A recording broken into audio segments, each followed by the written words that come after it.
Something just shifted in the skies above Ukraine, and when the skies shift in this war, everything below shifts with them. In the last several weeks, Russia has deployed a combination of new aircraft, upgraded munitions, and a refined targeting strategy that is putting Ukrainian defensive positions under a level of pressure that this war has not seen since its earliest and most brutal days. Putin made his move, and the move is in the air. Today on Command Brief, I am going to walk you through exactly what Russia has done, exactly what it means for Ukraine, exactly why this aerial shift may be the most consequential development on the battlefield since the war began, and exactly what the future of this conflict looks like if Ukraine cannot find an answer to what Russia is doing in the sky. Stay with me, because this is a story that demands your complete and undivided attention from the very first word to the very last. Let us begin with the aircraft, because to understand what Russia has done, you need to understand what it has put in the sky and why those specific machines matter so much in the context of this war.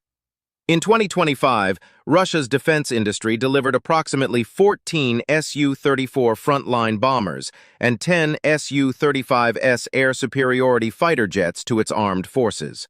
On paper, those numbers might not sound dramatic, but in the context of a war that has been grinding for years, in the context of a Russian Air Force that spent the first 2 years of this conflict largely ineffective and unable to operate freely over Ukrainian territory, those 24 aircraft represent something deeply significant. They represent a Russian aerospace force that is not only replacing its losses, which have been substantial, with Ukraine claiming the destruction of hundreds of Russian aircraft since February 2022, but actively expanding its operational capacity. Russia is not just surviving this air war, it is growing inside it. And that growth is now being felt on the ground in ways that Ukrainian commanders are describing as unlike anything they have experienced in recent memory. The Su-34 is the aircraft that matters most for understanding what Russia is doing on the battlefield right now. It is a twin-engine strike aircraft manufactured by the Sukhoi Design Bureau. It is crewed by 2 pilots sitting side by side rather than in tandem, an unusual configuration that gives both crew members better visibility and situational awareness during complex strike missions. It has a combat radius of approximately 1,000 kilometers. It can carry an enormous payload of guided and unguided munitions, and it is designed specifically for one purpose above all others: to deliver precision munitions from standoff distances against ground targets without exposing itself unnecessarily to enemy air defenses. In earlier phases of this war, Russian Su-34s were flying closer to Ukrainian territory and getting shot down with enough regularity that Russian pilots began staying further back, reducing the effectiveness of their strikes. But then, something changed. Russia developed a solution to its vulnerability problem, a solution that has fundamentally altered the nature of this air war. And that solution has a name. It is called the glide bomb. The glide bomb is the single most consequential weapons development of this entire conflict. At its core, a glide bomb is a Soviet-era freefall bomb, the kind that Russia has in absolutely enormous quantities, stockpiled from decades of Cold War military production, that has been transformed into a precision weapon by attaching a guidance kit with pop-out wings and satellite navigation. The kit is called UMPK, Universal Planning and Correction Module. And what it does is nothing short of revolutionary in the context of this specific war. Instead of falling straight down and requiring the aircraft to fly directly over the target, exposing the pilot to Ukrainian surface-to-air missiles and fighter aircraft, the glide bomb is released from altitude and then glides, completely unpowered, toward its target from distances of 60 to 70 kilometers. 60 to 70 kilometers. The Su-34 releases the bomb while still inside Russian-controlled airspace, or from areas where Ukrainian air defenses simply cannot reliably reach, and then turns and flies home while the bomb continues on its own toward the target. The pilot never enters the danger zone. The bomb does the dangerous work alone. The most powerful and most feared version of this weapon is the FAB-1500. This is a 1,500-kilogram bomb, among the largest conventional aerial munitions being used in any active conflict on Earth today. When it hits, it creates a crater 15 meters wide. It levels buildings. It collapses reinforced concrete bunkers. It destroys fortified command posts that were specifically designed to withstand artillery fire. In its latest guided configuration, it has an accuracy of better than 10 meters, meaning that within a 10-meter circle of its intended target, this weapon will hit. And it is being produced at a plant near Moscow that has shifted to 24-hour, 7-day-a-week continuous production, with the plant director personally reporting to the Russian defense minister that productivity has increased by 40% since moving to around-the-clock operations. Russia is not experimenting with this weapon. It is not testing it in limited quantities. It has committed to mass-producing it as the centerpiece of its aerial campaign against Ukraine. And the production numbers reflect that commitment completely. In January 2026 alone, Russia dropped 5,700 glide bombs on Ukraine. 5,700 in a single month. That number is almost impossible to fully comprehend when you sit with it for a moment. It works out to more than 180 glide bombs every single day. Every single day. Each one carrying hundreds or thousands of kilograms of high explosive. Each one capable of destroying a building, a fortification, a command post, an ammunition depot, a logistics hub, a bridge, a power substation, or a concentration of troops and vehicles. The cumulative effect of that bombardment on Ukrainian defensive infrastructure, on Ukrainian military capacity, and on the morale of Ukrainian soldiers holding the line has been devastating in ways that the casualty numbers and the territorial maps alone cannot fully capture. Ukrainian units along multiple sectors of the front have described conditions where holding positions becomes almost psychologically and physically impossible when glide bombs are arriving continuously, when there is no warning, when there is no reliable way to stop the aircraft delivering them, and when the very structures designed to protect soldiers from conventional artillery offer no real protection against a 1,500-kilogram bomb dropping from the sky. And this brings us to the central and most urgent problem that Ukraine is now facing in this air war. The glide bomb, by its fundamental design, is extraordinarily difficult to counter with the tools Ukraine currently has available. The Su-34 that releases it never enters Ukrainian air defense range. The bomb itself, once released, has a relatively brief flight duration, a low radar cross-section, and a steep descent trajectory in its terminal phase that makes kinetic interception by surface-to-air missiles extremely challenging. Ukraine's best long-range air defense system, the American-made Patriot, has a range of up to 145 kilometers and theoretically can destroy Russian aircraft before they even have a chance to release their munitions. Ukraine has done this. Ukrainian air defense forces shot down 13 Russian aircraft in as many days at one particularly effective point during the conflict. But shooting down Su-34s with Patriot systems requires deploying those Patriot batteries close to the front lines. And close to the front lines means within range of Russian Iskander ballistic missiles, which have destroyed at least 2 of Ukraine's precious Patriot launchers in exactly this way. The math is brutal and unforgiving. Ukraine can destroy Russian jets with Patriots, but the cost of doing so risks losing the very systems it depends on to defend its cities, its power infrastructure, and its people from the missile attacks that Russia launches every single night. Now, layer on top of this another reality that has made Ukraine's air defense situation significantly more acute in recent months. Ukraine's Patriot interceptor stockpiles are running dangerously, critically low. And the reason for that is directly connected to a war being fought not in Ukraine, but in the Middle East. The United States fired more than 1,200 Patriot missiles during its operations against Iran. More than 2 full years of American Patriot production consumed in a matter of weeks. And those are missiles that were not available to replenish Ukraine's depleted stockpiles. So Ukraine is fighting an increasingly intense and increasingly sophisticated air war against Russian glide bombs, with an air defense system that is stretched thinner than it has been at any point since the war began. The aircraft threatening Ukraine are more numerous than before. The bombs they are dropping are more powerful than before. And the missiles Ukraine needs to stop them are in shorter supply than at any previous point in this conflict. This is not a coincidence. This is the consequence of a global military situation where American weapons are being consumed faster than they can be produced. and every theater is competing for the same finite inventory of critical munitions. But Ukraine has not been passive or helpless in the face of this aerial escalation. It has responded with remarkable creativity, with genuine ingenuity, and with a strike capability that has genuinely shocked Russian military planners who believed certain assets were completely beyond Ukrainian reach. The single most dramatic example of Ukraine's counter-strategy came when Ukrainian forces used one-way attack drones to strike a Russian Su-57 stealth fighter jet on the ground at the Akhtubinsk airfield, a facility located approximately 370 miles from Ukrainian-controlled territory. 370 miles. Let that distance sink in. This was not a battlefield drone strike against a target near the front. This was a deep penetration attack carried out by small, slow, propeller-powered one-way drones that flew for hours across Russian territory to reach an airbase that Russian military planners considered completely beyond Ukrainian reach.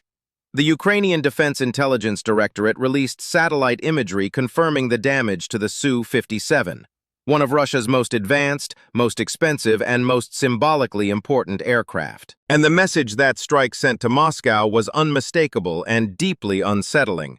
Nowhere in Russia is truly beyond Ukrainian reach, and Russia's most valuable aircraft are vulnerable even when parked hundreds of miles from the front. This strategy of striking Russian air bases reflects a coherent and sophisticated Ukrainian military logic that deserves to be understood in full. Russia's entire glide bomb campaign depends on its aircraft being able to operate from bases within a reasonable distance of the Ukrainian front. The Su-34 has a combat radius of approximately 1,000 kilometers, but the practical operational radius for sustained glide bomb missions is considerably shorter when you factor in fuel reserves, payload weight, and the need to fly multiple sorties per day. If Ukraine can force Russia to move those bases further back, deeper and deeper into Russian territory, then the Su-34s have to fly further to reach their release points, burning more fuel per sortie, accumulating more airframe wear and fatigue, reducing the number of sorties possible per day, and ultimately delivering fewer glide bombs over Ukrainian territory per week. Every Russian airbase that comes under credible threat from Ukrainian drones is a base that must either be evacuated or defended with additional air defense systems pulled from other sectors. And every air defense system committed to defending a Russian airbase is a system that is not defending Russian troops at the front, not defending Russian cities from Ukrainian long-range strikes, and not available for offensive operations. Ukraine is attempting to force Russia into a genuinely impossible strategic choice: protect the aircraft or protect everything else. Ukraine has simultaneously pursued a sophisticated technological counter to the glide bomb threat through electronic warfare. Ukrainian forces have developed and deployed portable mobile electronic warfare stations along the front lines, specifically engineered to jam the satellite navigation systems that guide the UMPK glide bomb kits. These are not large, fixed installations that can be targeted and destroyed. They are portable, mobile, and distributed along the contact line in ways that make them difficult to find and eliminate. And the results of this jamming campaign have been striking enough that Russian military sources themselves have publicly acknowledged the problem. A prominent Russian military blogger known as Fighter Bomber, considered close to the Russian military establishment and followed by nearly 500,000 subscribers who track the war, stated plainly and publicly that frontline bombers continue deploying UMPK bombs with the same frequency as before, but that the munitions are now consistently missing their intended targets. His exact words were devastating in their clarity. All satellite correction systems have officially left the chat. That is not a Ukrainian claim. That is a Russian military insider acknowledging that Ukraine's electronic warfare has degraded the accuracy of Russia's most important aerial weapon. But here is the counterpoint that every serious and honest military analyst must make when evaluating this development. Russia has responded to the accuracy problem not by fixing the jamming vulnerability, which is technically extremely difficult, but by massively increasing volume. The strategic logic is brutal in its simplicity. If you cannot guarantee that one bomb hits the target with precision, you drop 4. If 4 bombs launched at a small fortified position do not guarantee its destruction, you drop 8 or 16. Russia has the bombs in enormous quantities. It has the aircraft to deliver them. It has the production capacity to replace what it uses. And it has the strategic patience and political willingness to absorb some degree of Ukrainian electronic warfare effectiveness and simply compensate by launching more, far more, than before. The total number of glide bombs dropped over Ukraine has not decreased because of Ukrainian jamming. It has increased, dramatically. Volume has become Russia's definitive answer to accuracy degradation. And when you are dropping 5,700 bombs per month, even accounting for a significant portion missing their precise intended targets, the sheer explosive weight being delivered over Ukrainian defensive positions every single day is still causing destruction at a scale that Ukrainian forces are struggling to absorb.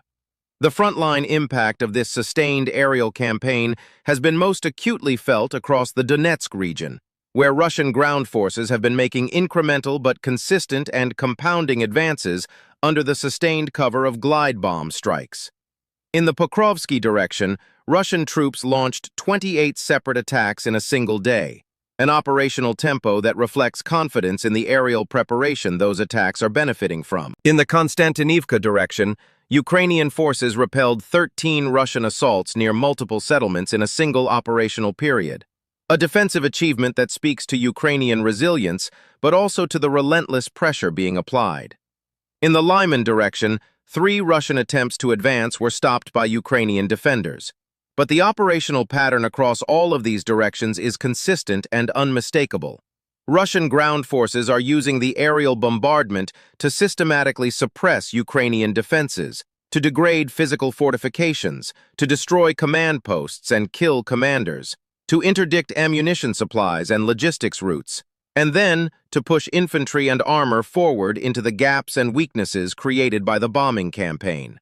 This is combined arms warfare with the glide bomb as its primary instrument of ground preparation. And it is producing results. Slow, grinding, costly results measured in hundreds of meters and thousands of casualties. But results that are moving the front in Russia's favor across multiple axes simultaneously. Ukrainian soldiers holding positions under sustained glide bomb attack describe conditions that challenge the limits of human endurance. The Fab 1500 does not announce itself the way an incoming artillery shell does. There is less warning time. The psychological effect of knowing that an aircraft you cannot see, flying at an altitude you cannot reach with your available weapons, from a direction you cannot predict, can at any moment release a bomb that will obliterate your position and everything in it. That knowledge does something to soldiers. Ukrainian commanders have spoken directly about the morale challenge of maintaining fighting spirit in sectors subjected to continuous glide bomb campaigns. The physical infrastructure of Ukrainian defense in these areas, the bunkers, the dugouts, the reinforced command positions that were built and improved over years of fighting, is being systematically destroyed. And what cannot be rebuilt quickly enough is being lost permanently. Putin understands this dynamic completely. The glide bomb campaign is not improvised. It is not the product of military necessity or desperate adaptation. It is a deliberate, sustained, and carefully planned strategic instrument designed to achieve a specific outcome, to make the cost of Ukrainian resistance so unbearably high, to erode Ukrainian defensive capacity so comprehensively and continuously that one of two things eventually happens. Either Ukraine agrees to negotiate on Russian terms, accepting territorial losses and security arrangements that fundamentally reshape the country's relationship with the West, or Ukraine's front collapses under the cumulative weight of the bombardment, and Russian ground forces advance into the vacuum created by the aerial destruction. Putin is not trying to win this war in a single dramatic offensive push. He has the time, the resources, and the political system to pursue a strategy of grinding attrition. He is trying to win from the air, systematically and patiently, while keeping his ground forces protected from the kind of catastrophic losses that would create domestic political problems. Russia's ability to sustain this campaign economically is something that Western analysts and policymakers predicted would be impossible. Sanctions were supposed to strangle Russia's defense industrial base. Access to Western components, Western technology, Western financial systems. Cutting Russia off from all of these things was supposed to make sustained, high-intensity warfare economically impossible within 1 or 2 years. That prediction has proven to be comprehensively wrong. Russia has found alternative suppliers in countries that have chosen to maintain commercial relationships despite Western pressure. It has domestically engineered replacements for components it cannot import, sometimes with reduced capability but sufficient functionality for the specific purpose of guiding a glide bomb. It has redirected its entire economy toward military production in ways that authoritarian systems can do far more rapidly than democratic ones. And it has benefited financially from the very global instability that the Western coalition hoped would isolate it. High global energy prices, driven significantly by the Iran war and the repeated closure of the Strait of Hormuz, have filled Russian government revenue accounts with money that directly funds the production lines running 24 hours a day, turning out UMPK guidance kits and Fab series bombs. The picture that emerges from all of these converging realities is one of a conflict that has entered a genuinely new, more dangerous, and more consequential phase. Russia has solved, at least partially, and at least for now, the fundamental problem that kept its air force relatively ineffective for the first 2 years of the war. It has found a way to weaponize its enormous Cold War bomb stockpile as a modern precision strike system that its aircraft can deliver from distances that keep pilots safe. It is producing the guidance kits at an industrial scale that Ukraine's electronic warfare, however effective and however creative, cannot fully neutralize through jamming alone. It is deploying new aircraft that expand its strike capacity at precisely the moment when Ukraine's ability to intercept and destroy those aircraft is most constrained by depleted Patriot stockpiles. And it is doing all of this while the Western alliance that backs Ukraine is distracted, divided, and running its own weapons inventories dangerously low from a war in the Middle East that was never part of the plan when Ukraine's defense was being designed and resourced. What happens next in this air war will determine what happens next in this ground war. If Ukraine can find a path to more Patriot interceptors, through accelerated American production, through contributions from allied nations, through the eventual resolution of the Iran conflict freeing up American military resources, then the balance can shift back. If Ukraine's air-based strike campaign successfully forces Russia to move its aircraft far enough from the front that glide bomb sortie rates drop significantly, the ground pressure on Ukrainian defenders could ease enough to stabilize the front. If Western nations accelerate the delivery of the air defense systems and long-range strike weapons that Ukraine has been requesting for months, Russia's current aerial advantage could be degraded to a point where its ground operations lose their air support advantage. But if none of those things happen quickly enough, if Patriot stockpiles remain depleted, if Russian air bases remain close enough to the front to sustain current sortie rates, if Western political will to resource Ukraine's defense continues to be complicated by the competing demands of the Iran war and domestic political pressures, then Russia's aerial campaign will continue to grind Ukrainian defenses down, week by week, sector by sector, until the military situation on the ground reflects what has already happened in the air. Putin made his move. The jets changed the battlefield. The bombs are falling in their thousands. And the world is watching to see whether Ukraine can find an answer before the answer is taken away from it entirely. This is Command Brief. Stay locked in.